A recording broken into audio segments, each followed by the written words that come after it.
សួស្តីអ្នកទាំងអស់គ្នា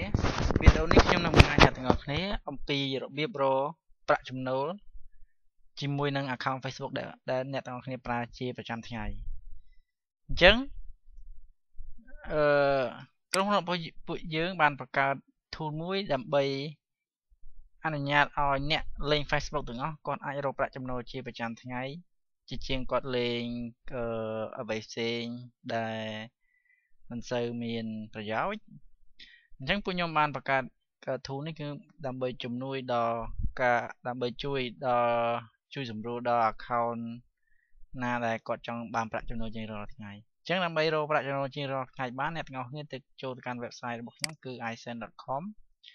បន្តមកអ្នកទាំងអស់គ្នាត្រូវ log ចូលទៅកាន់ Facebook អញ្ចឹងឥឡូវនេះខ្ញុំបាន log ចូលហើយបន្ទាប់ពី log ចូលហើយអ្នកទាំងអស់គ្នាចុច agree បន្តមកអ្នកទាំងអស់គ្នាទៅចុច OK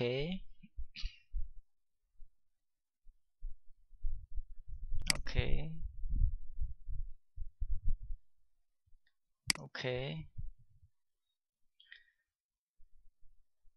បន្ទាប់ពីអ្នកទាំងអស់គ្នាចុចឈ្មោះហើយអ្នកទាំងអស់គ្នានឹងទទួលបានអញ្ចឹងករណីនេះខ្ញុំមាន account តែមួយអញ្ចឹងករណីខ្ញុំមាន account 2 3 4 10អញ្ចឹងយើងអាច add account បានអញ្ចឹងករណីនេះចង់ add account ទៀតអញ្ចឹងដើម្បី add account ទៀតអ្នកទាំងអស់គ្នាទៅ log out ចេញពី system នឹងសិនបន្តមកខ្ញុំ add account ខ្ញុំមួយទៀត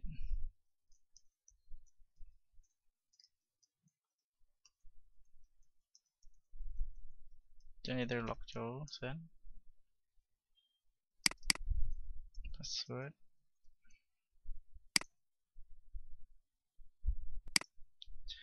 បន្ទាប់ពីអ្នកទាំងអស់គ្នា log ហើយអ្នកទាំងអស់គ្នាចុច add account I agree and connect to my Facebook អញ្ចឹងអ្នកទាំងអស់គ្នានឹងបាន account មួយទៀតអញ្ចឹងត្រូវអ្នកទាំងអស់គ្នាត្រូវ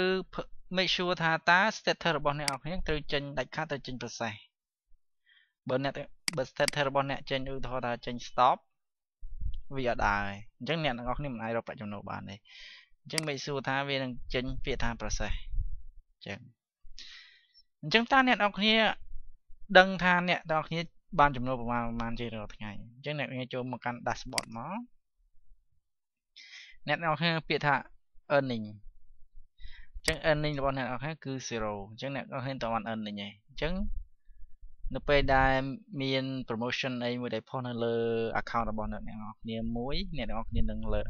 earning បានមួយអញ្ចឹងក្រុមហ៊ុនរបស់ខ្ញុំនឹងតាក់ទងអ្នកទាំងអស់គ្នាមកយកប្រាក់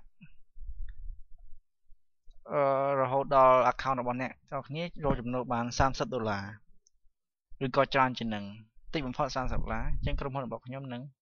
តាក់ទងអ្នកទាំងអស់គ្នាដើម្បីមកទទួលប្រាក់ឬក៏អ្នកទាំងអស់គ្នាអាចតាក់ទងមកកាន់លេខអ្នកទាំងអស់គ្នាមកចូលអាសយដ្ឋានរបស់ក្រុមហ៊ុនរបស់ពួកខ្ញុំហើយអ្នកទាំងអស់គ្នាចុច contact មកអ្នកទាំងអស់គ្នាអាចទៅកាន់អាសយដ្ឋានក្រុមហ៊ុនរបស់ខ្ញុំដែលមានទីតាំងផ្លូវ271ហើយឬក៏អ្នកទាំងអស់គ្នាអាច contact មកលេខទូរស័ព្ទនឹងបាន